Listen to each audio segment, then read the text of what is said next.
What's happening, everybody? Episode number 35 of Unkillable. Well, that sucked, huh? That's funny because I asked you guys last week. I said, what's worse? What is worse when you lose a game like the Jets did a week ago on a 60-yard field goal and you feel so good throughout it, and then you get kicked in the stones at the end? That's one aspect. That's one way to lose. Or today, where you just really never felt like the Jets had anything. This was really, really disappointing. I mean, that's stating the obvious, but also alarming and disconcerting on a couple of levels. Jets were not ready to play football today. And I understand whether it's the divisional supremacy with 5 straight titles or the divisional record, which the Bills are, I think they're like 25-4 in their last 29. The Jets are basically the opposite. The massive disparity in the franchises is very obvious. The Bills are all the way up here, and the Jets are starting to rebuild and a retool. So we get this. So I want to maintain, some clarity as I go through this season and really not react without keeping the context of what just how big of a job Aaron Glenn has in front of him. Having said that, all the good feelings, even with the loss a week ago, I got to tell you, until they play a good game, whether it's against Tampa next week, whether it's against Miami the week after that, Dallas week 5, whatever, until they actually show something good again, for me, all of the good from week 1 is gone. Now it's just like, now it's a different energy. It's a different feeling.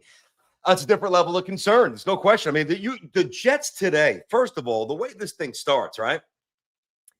So the opening possession, they go 3 and out, obviously, and there was a bad throw there by Fields. He had Garrett Wilson.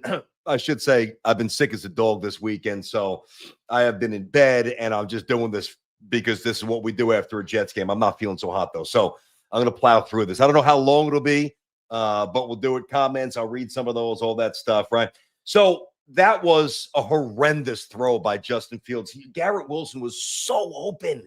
And that's not like a 7-yard reception or a 9 or 11. That's a 15 to 18 to 20-yard gasher. And like there were some really bad, alarming throws by Fields today. Oh yeah, by the way, in all probability, suffered a concussion. I know that's why Tyrod Taylor was in there, awaiting confirmation. You got to go through the protocol. Who knows what that means for next week? But just keeping with the shitty theme to start the game here. So it's never good to start 3 and out, especially when the Jets offense was so crisp a week ago. The time of possession, the line of scrimmage, really dominating that.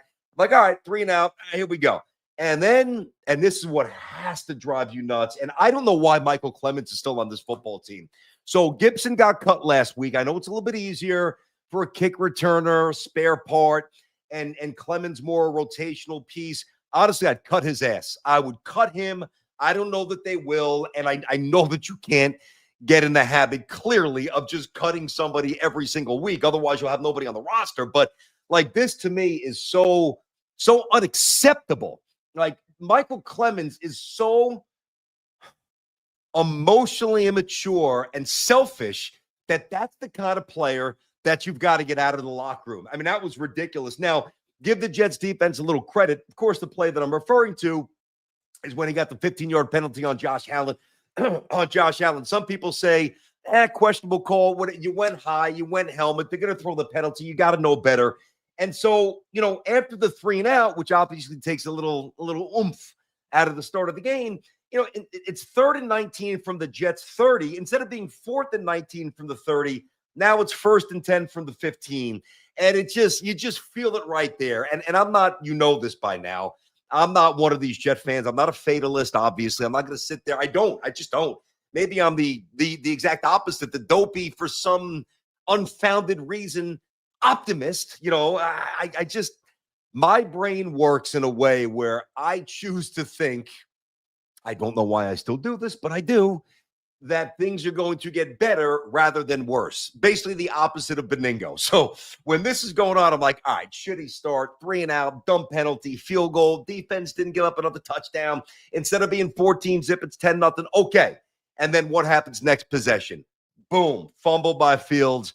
And now now I'm sitting there saying, this is not going to be a good day. So to me, there were so many layers of mistakes and culpability. The focus was not there. The Jets did not look ready to play football today. The play calling, which was amazing last week, I thought took a step back as well. So I'm going to take you to this sequence here. After the Fields fumble and the Jets recover there, and at that point it's 10-zip. All right, so they only give up the field goal, which was good. Now the Jets start their own 25, and now you start to see signs of, it was very fleeting, obviously, but signs of what we saw a week ago. You had Brees Hall for a 12-yard run. Then you had Garrett Wilson for an 18-yard reception. So now you're setting up shop. You're down 10-0. You got some momentum. You got the Bills defense without Oliver up front, who's a very good player. All right, now we can get in the bag a little bit, call some plays, some RPOs, get some shots downfield. And the next play, now, to be fair, if it works, we're sitting here lauding their creativity. But when it doesn't, well, it doesn't. And here you have it. So they go for an end around. They lose 10 yards on that. So back-to-back positive plays, 12 from Brees, 18 from Wilson, and it's at the Bills' 45. Now it's back to the other side of the field on the Jet side at their 45. Now it's 3rd and 20. Another bad throw from Justin Fields, punt. So now you just have massive problems. And to me, I mean, this is just one of myriad sequences where you just knew it wasn't going to be a good day. But this tells you all you need to know about the Jets right now and about their defense. Like, nobody thought that Justin Fields was going to look the way he looked a week ago. That was a little bit unexpected. I have been touting him as a quarterback that's made some gradual improvements the last couple of years, where everybody really hasn't noticed it because he was so bad his first year in Chicago. But there was some incremental growth that I was curious to see where it could go this year and maybe beyond as a 26-year-old quarterback with amazing athletic traits. But what really has to bother you is the defense. You give up 30 plus a week ago. Rodgers did whatever he wanted. And now here you are today. And this was a big play because it's still only 10-0. First quarter, 2 minutes and 33 seconds to go. This is when Josh Allen goes out. And by the way, I didn't know what happened to him. I mean, the replay, if this is the defense and this is Josh Allen coming here, it almost looked like, God forbid, his neck, and then you find out Clemens got a fist in his face mask, broke his nose, or did something to his nose. So that was scary. I mean, Josh Allen is as tough. God, I wish we had somebody. I like Justin Fields, but can we ever get somebody like that, please? As soon as he got hit, you knew that he was not right because he ran right off the field, took off his helmet. So I'm thinking concussion, I'm thinking neck. And not that I ever take pleasure, ever, in somebody else's injury. But I mean, if you're a Jets fan, you're thinking, all right, it's 10-0. I mean, is this guy out for the game? And then what happens? Trubisky comes off the bench, throws a 32-yard dime. Sauce gets beat. And, oh, yeah, by the way, Sauce commits the penalty. So, I mean, come on, Sauce. You want to get all this money? I don't need you to be Deion Sanders. Excuse me, I told you guys I'm not feeling well. I don't need you to be Deion, but that just can't happen. First of all, if you're going to commit the penalty enough where you don't get gassed for 32 yards. So now you're like, what in the world is going on? Now we've got massive problems. And then obviously, eventually, before you know it, shortly thereafter, you've got a Cook 45-yard run where there's missed tackles and lack of integrity in the gaps and guys missing. It's just a shit show. Jets looked absolutely awful today. And I got to tell you, and this bothered me. So one of the things, and this is just reacting to the evidence that he's provided us so far. I think that Aaron Glenn, to the coach for a moment, has had a great summer because the way the Jets came out week one against the Steelers, let's see, no penalties committed. They had a couple of sacks. They didn't allow a sack. This is just the first half last week. And they possessed the ball 4 times, 2 touchdowns, 2 field goals. Like, they weren't missing tackles. They were really buttoned up, which told me, and that's why I told you when we fired up the pod after the game last week, despite the loss, incredibly encouraging. Good Steelers team, great coach in Tomlin, 60-yard field goal, a punt, a fumble by a player who got cut. So, like, I walked away feeling good. I did. Now, part of the reason that I have felt very good about Glenn, and still do. Still do. I'm not going to go nuts. You guys could go nuts. I'll get to the comments. I'll see what you guys are saying. I'm sure it's not incredibly positive, nor should it be, but I'm sure there'll be some overreactions. Glenn sucks. Yeah, okay. Next Salah. I think that's unfair, inherently unfounded as well. But this did bother me. All right. There were two times today, twice. Excuse me, where I thought Aaron Glenn had a chance to send a message where it's not only is it not the same old Jets in terms of how they play, but that same old mindset. Too often Jet coaches, Salah was like this as well, and he's not alone, too passive. And the Jets had a chance where they could have punted or where they elected to punt, and it was a field goal and it was a punt situation. I thought going for the field goal when they did was weak. The game was so one-sided, and the Jets were so out of whack. And I know that it would have been a bit cavalier. I understand that. But you are trying to shock this team into a different mindset. And I thought that was, I don't know if it would have worked, but to me, that's the mindset that you got to pursue. And I'm very surprised Aaron Glenn did not, because every signal that he's given us so far has told us that that's what he's going to be. Aggressive, no nonsense. I was surprised at that. So I think that made it 22-3. And then they punted when I thought they should have gone for it. So it was inconsequential to the game.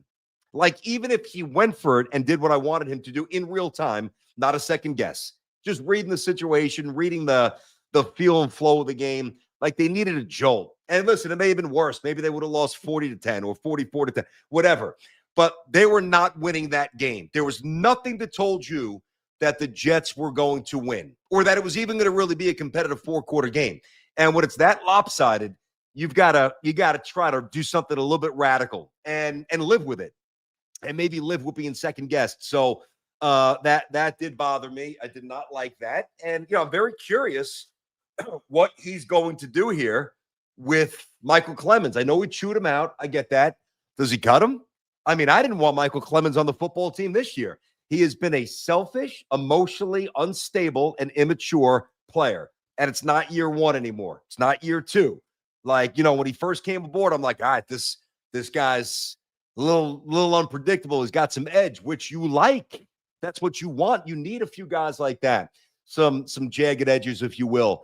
But when it's to the detriment of the team too often without the benefits, like when those moments of either irrationality or immaturity, when they exceed the things that you do well, to me, you are now expendable. And I would cut him. And I told you last week on the pod that I would cut Gibson. I said it on Monday. Oh, God, I feel like shit. On Monday with Sal, last Monday with Sal on the Fan, I said I would cut Gibson, and they did. Now, it's easier to do that again because you can pick somebody. It's just easier. Kick returner who's not even that good. I don't know what he'll do here, but this is the incubation stage. This is where you really have to. You just got to lay down the fucking law. I don't know how else to say it. You got to lay down that law, that hammer. And Aaron, to me, is gonna be that guy. He's gonna, because he already has. He's shown that. I think he's been, not that press conferences win you anything, but it's been very appealing and very galvanizing to me to see Aaron so in control at the press conferences. And again, that doesn't win you anything. There's been press conferences where we've been fooled, where guys come in and they light the room on fire. Oh my God, look at this guy. This guy, I want to follow this dude. This guy's the man. What a hire. And then he gets out there and you're like, remember Mickey Callaway with the Mets? He seemed like pretty good, right? And then you watch him like, whoa, on and off the field. And others, not just to make him as an example.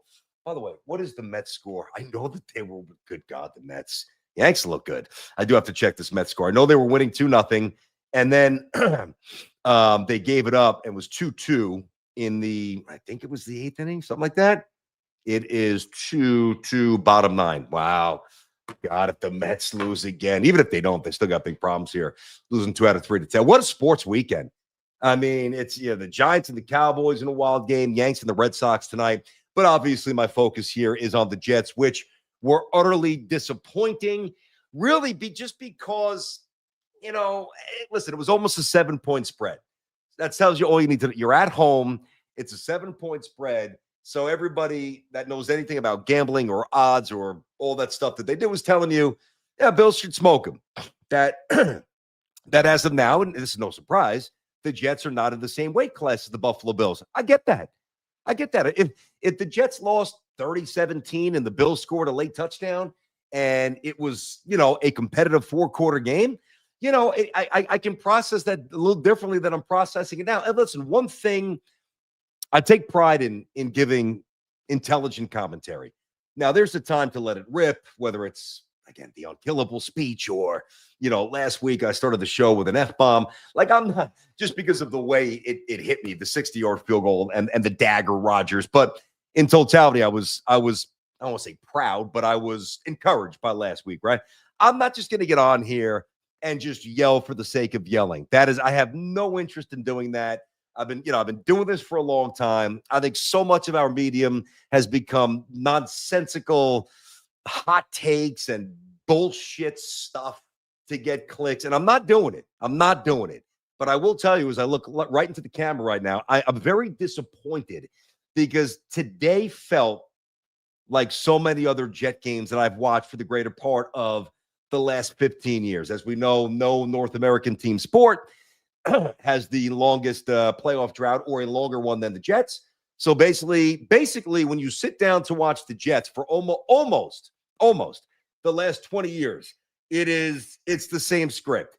It's too many 3-and-outs. It's too many penalties. It's too many missed tackles. Like, you look up before you're halfway through your sandwich. I'll tell you what I ate before. I'll tell you what I ate after. I deviated from the roast beef. So, but I did stick with a little mozzarella. I'll tell you about that after. And almost every single Jets game, you look up, you're halfway done with your sandwich, and it's like 6 minutes to go in the second quarter because the other team just runs and bleeds, and you look up, tick, tick, tick, tick, and the Jets games go so freaking fast. Like, they really go fast.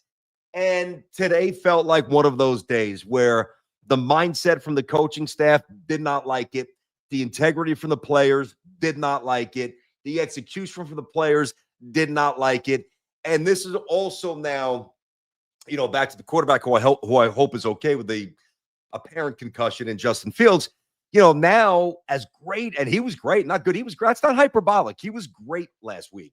Ran it, threw it, command. His job is to get his team in the end zone, score points like every quarterback, right? Last week, he looked amazing. This week, he looked bad. And he wasn't alone. But now, as you get, if he plays next week, now the evaluation takes a step in a different direction because now there's one good, one bad. Let's see what the next game is. And it's funny. I remember telling, man, there's nothing worse than when you're sick on the weekend, laying in bed, didn't do a damn thing. I mean, I watched my kids play sports this weekend, which is great. That's it. I couldn't even sit on the deck and enjoy the fire pit, which is, as some of you know, I love to do on the weekends. Anyway, I remember telling my son last year as a 9-year-old, and it was interesting. I'm driving into his first football game, and I don't coach this. I'm just going to watch.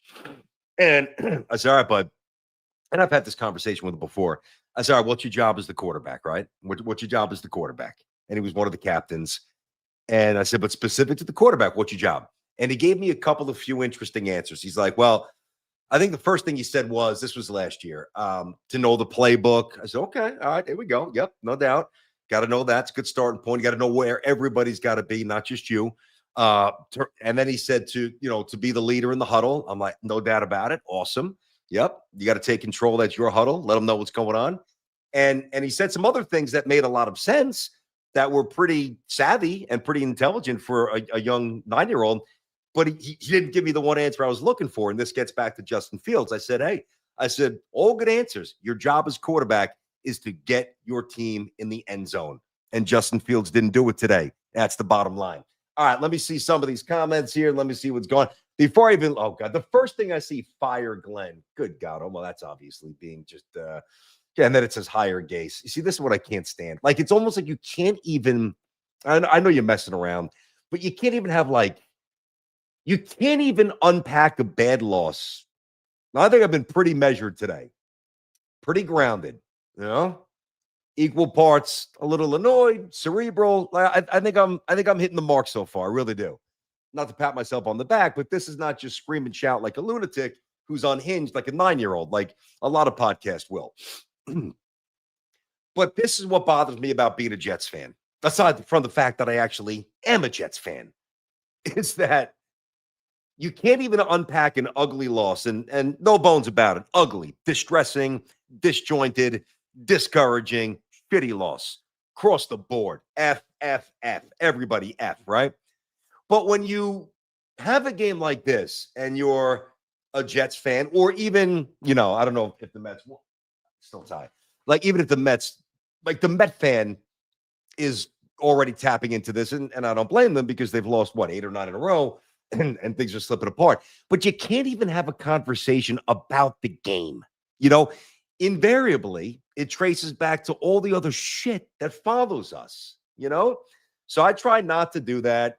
I'm not a fatalist. I'm not somebody remember when. Yeah, of course I remember when. I remember as much as any Jet fan my age because I watch every snap and I know what's going on. But just to sit here and reset and recite chapter and verse the continued missteps of this team, I'm not your guy. So if you're looking for that, then you got the wrong podcast. That's just not what I'm here to do. All right. Oh my God. I mean, this is Jets will not win until Namath dies. Come on, man. The curse is real, sad, but true. That's just way too morbid. Fields has 45 fumbles since 2021. I didn't even realize it was that many. But, when you run the ball the way he does, it's going to happen. Ironically, he wasn't terrible as a player. Ironically, he wasn't terrible as a player on Dakota. He was tremendous. That doesn't make any sense. But way too early to give up on Glenn as a coach. Clearly, at that point, I'm with you. What was that, QC Man 2000? Yeah, this is Bryce. You're right. Bills D without their two best guys in the box kept us under $170 total yards. Well, true. Now they were missing. Oh my God, when you're on medicine, you forget the most basic shit. God, why am I forgetting the lineman that didn't? Why am I forgetting the lineman that didn't play today for the Bills? Good God, either you know who he is. And their nickel corner. Both of them did not play, and they were missing Oliver. Nobody gave me that, but yes, it did come back to my foggy brain. Oliver did not play, and their nickel corner, who's good, did not play either. Problem is, forget about the Jets having 3 receivers. They don't even really have 2. They don't even have 2. All right. So, yes, it is disconcerting that without Oliver up front, they were still able to stop the Jets. But the Jets, and this was the problem, and will remain a problem until it's not, when they become fairly predictable, meaning they're down by a couple of scores and they've got to tighten up the playbook and they just got to go a little more vertically, you're going to have problems here. You really are. Let's see. ABT, my predictions on what will you hear next year with the third pick with the third pick in the 2026 NFL draft. I mean, yeah, I mean, I don't know where the Jets are going to draft. I do not think if I would like to think that if Fields is healthy, and hopefully he is, that they're going to be competitive. And I'm not going to go bonkers on this. I know that many of you can, and I'm not going to tell you not to. That's just not my thing unless it's really time to go bonkers. They played twice. They were big dogs. Well, first time they were dogs at home. Actually went off at 3 points against us. I got it at 2.5, so I got lucky. I won that. Some Steeler money came in late. I did get a little bit lucky. But they were 3-point dogs week 1. They were 6.5 or so this week here. So it is what it is. I mean, 2 home games, twice your dogs. That tells you all you need to know, that the NFL knows that you're not good yet. Now, the components are there, and I'm going to say this until they're not. The components are there. The offensive line is good. I know it didn't look great today. It's good. They've got, I would say, 5 or 6 defensive players that any defensive coordinator in football wouldn't want to have. They would love to have. Absolutely knock down walls to have. The problem is the other, let's say if it's 6 guys, Quincy, Quinnen, Sauce, Michael Carter's a good nickel, Sherwood. Let's say 6. The other, I'm probably missing one other guy. Yeah, I definitely am. Jermaine Johnson, Will McDonald. So the other 5 guys that are playing, they're problems, or at least 4 of them. I don't like the safeties. I told you about that. Adams, Cisco. Both got a little bit banged up today anyway. I mean, Stevenson, the corner opposite Sauce he's just not very good. He was awful last week, and he wasn't a whole lot better today. And the Bills didn't even have to do anything. That's the problem. We don't deserve this. Look at this. Penalties again. Yep. Jets are done. Jets are awful. We don't deserve this. Oh, good God. Players are just no good. I'd be happy if they were just mediocre, but they outright stink. They don't stink. They don't. They really don't. They don't. I don't know why I get so invested to always get down. Yep. The fatigue is real with this team. It's tough. Wilkes is terrible as the DC. He's not doing a good job. That is Wilkes. We've not really talked about him at all. We've talked about the OC, obviously, and we've talked about, of course, Aaron Glenn. But the defense does not look very good. And Steve Wilkes, who is a respected NFL veteran, is in charge of the defense. So that better tighten itself up fast. I don't know if it will. Let's see. Yeah. Bryce Stevenson again. We were never in the game today, never even threw a punch. That's what sucks. Like, dang, those are just games, man, where you just never get off you never get off the stool, like ding, ding, ding. And you just stay on the stool and your opponent just comes in. Doesn't even have to go for the knockout. Jab, jab, jab, just boom, boom, boom. And you just knock back and you never get any forward momentum. Let me go back to that first page of notes here because I talk about culpability quite a bit, right? So I would say, and I ran through obviously the first half lowlights here. Second half, I'll be honest, second half, I'm going back and forth between the Giants and the Mets here because you just knew that they weren't going to win. The Clemens penalty bothered me probably the most because that's what I need to get, like that's got to get deleted from this team's DNA. It must. But I really think where I was most, like, I'm just going back to my reaction in real time, sitting there watching the game with my son. What made me the most angry? I think there was two. I think it was the play call when they're down 10-zip. It's first half, obviously, early. Brees with a nice 12-yard run. Garrett Wilson with an 18-yard reception. You're at the Bills 45, and you're moving. And the crowd's got a little juice here. And you do the end around, and you lose 10, and now it's 3rd and 20. Bad throw by Fields. You can just feel the life get sucked out of the stadium. You can feel it. You can feel it. And then I would have to say the next thing that really bothered me was Trubisky coming off the bench and throwing a 32-yard dime on that was third down, right? I think on 3rd and 7. And I'm like, here we go. Like, okay, Allen's out. I hope he's okay. I don't wish that on other players. That's a karma thing, and I don't I don't tempt that myself,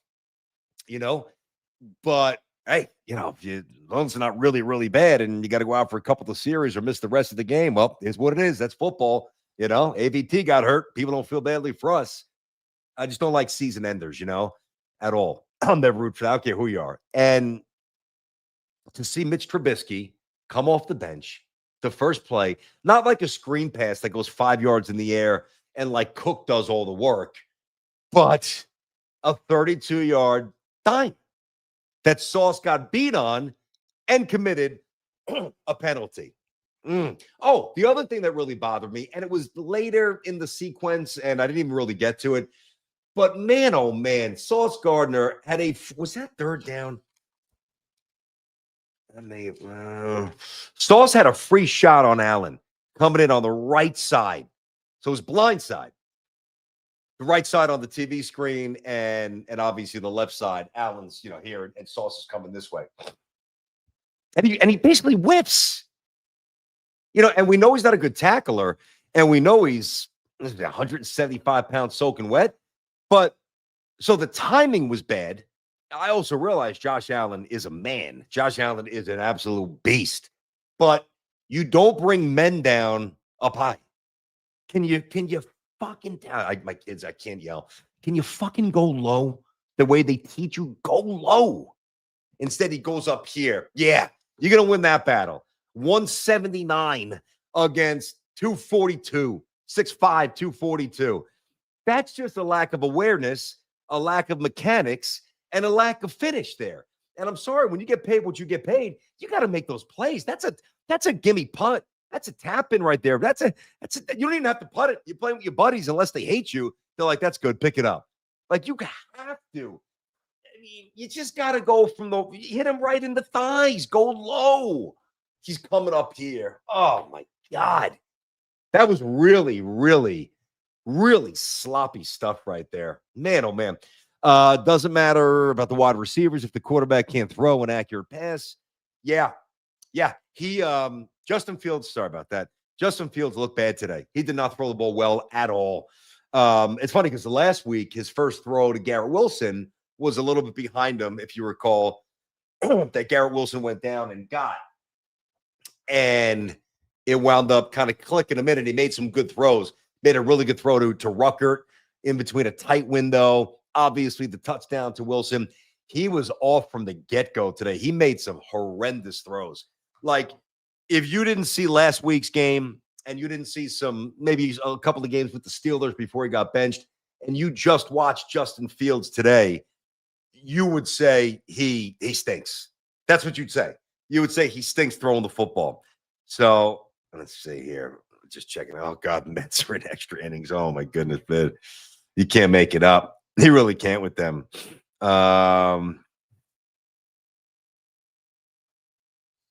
What a barn burner. 37-37. Cowboys and the G-Men. Overtime. Couple of minutes to go. I mean, Cowboys have to win this game. I thought Cowboys would. I told you all week that I thought that the Giants offense would get really going here. And Dallas's defense really stinks. But Russ made a lot of play. I got to go back and obviously watch this game in Chartered here. Let's see what else we got around the NFL. All right, obviously, the Rams beat the Titans. Seattle. Yeah, Seattle looked pretty. What was Darnold's final numbers there? Darnold. 22 for 33. Threw a couple of picks. Not great. All right, I know they had that crazy touchdown on the kickoff that they recovered. Niners, by 5 in New Orleans. I don't think the Niners are going anywhere this year. God, the Dolphins. I told you, they are a train wreck. He's going to get fired. They are done. Patriots 33, Dolphins 27. Lions just shit on the Bears 52-21. Burrow got hurt. I don't know how severely. I don't think it's his Achilles. Looks like a turf toe kind of thing. 31-27, they beat the Jags. Ravens punked the Browns. No score, Eagles, Chiefs. Broncos, Colts, 7-6, Denver. That's early. Let's see what Danny Dimes is doing. Daniel Jones. Daniel Jones here, 5 for 9. Okay. And then what else you got here? Cardinals 10, Panthers 3. All right, 37. Okay. Let's see. All right, ABT, my prediction on what you will hear next year. That's an old one. Hold on. I'm sorry. Hey, Ev, do me a favor, Ev. I'm trying to figure this out in real time. Dude, honestly, how disappointing is this today? Really? There's games to yell and it's just, it's deflating. Like, there's been times we get on here and we just go by. It's deflating. I did not expect this today. Yeah, no, it was, you come into this game and you're like, actually, it's like, obviously, as Jet fans, we're always going to be a tad bit optimistic and also pessimistic, obviously. But coming into this game, like, multiple things I saw online was like, the Jets played well last week, and there could be a chance they beat the Bills. And then they just come in and just from Jump Street, it was just like Bills drive down, Jets stop them. You're like, wow, third down stop. And then the penalty flag jumps out, and you're just like, oh my God. And then the Fields fumble right away, pretty quickly right thereafter. So then they get it back right away, and then you just feel like you're in a hole from Jump Street, and then you got to try to do other stuff. So it's just it's a mess.